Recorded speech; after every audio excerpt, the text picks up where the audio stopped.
Hello, my name is Clarence Mayotte. I am an application engineer with Linear Technology. I currently support high-speed ADCs. Today we will be discussing the LTC2261 high-speed data converter and some of the features that help simplify design and reduce digital feedback. The LTC2261 is a 14-bit 125 megasample per second ADC that consumes only 127 milliwatts of power from a 1.8 volt supply. It is a low power operation, improves thermal performance in compact enclosures and when using multiple ADCs. The low power consumption also improves battery life in portable applications. Let's take a look at the typical performance of the LTC2261. This is an FFT of the 14-bit LTC2261 sampling a 70 MHz sine wave at 125 megasamples per second. Our demo system measures a signal-to-noise ratio of 73.2 dB. We can see that the SFDR is better than 90 dB. This shows the excellent AC performance of the LTC2261 while using 1/3 the power of a comparable ADC. In addition to good analog performance and low power consumption of the LTC2261, it also has some unique digital output modes. The LTC2261 can be configured in 3 different digital output modes.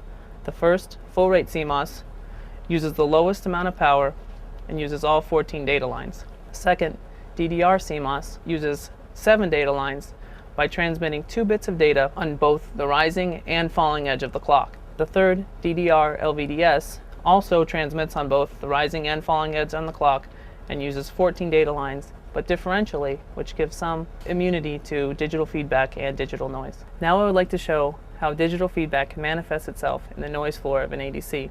Here is a magnified screenshot that shows the noise floor of the LTC2261.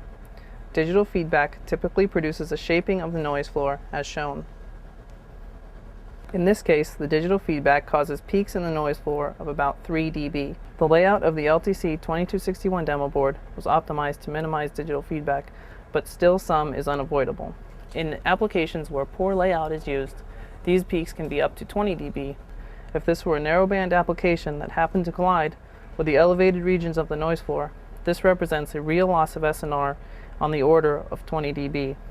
While good layout can help reduce the effects of digital feedback, it may not be enough to eliminate the problem.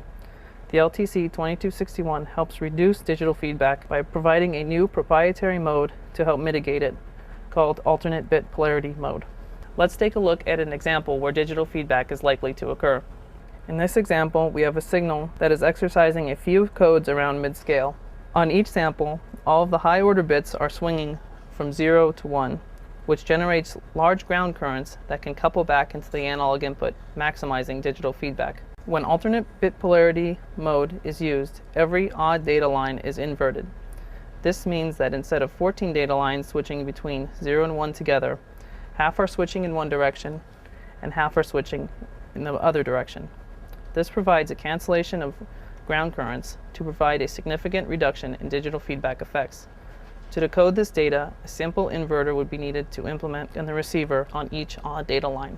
Here is an example of the noise floor of the LTC2261 with alternate bit polarity enabled. As you can see, the shaping of the noise floor is reduced, improving SNR and SFDR.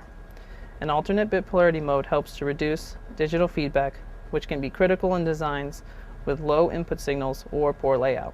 In addition to alternate bit polarity mode, an optional data output randomizer is available to further reduce interference from digital outputs. Using the output randomizer and alternate bit polarity mode can significantly decrease the effects of digital feedback. The LTC2261 is part of a family of ADCs from 12 to 14 bits with sample rates from 25 to 150 megasamples per second, which consume 30 to 160 milliwatts of power at higher sample rates. For more information on this product line, please visit us at www.linear.com. Thanks for watching.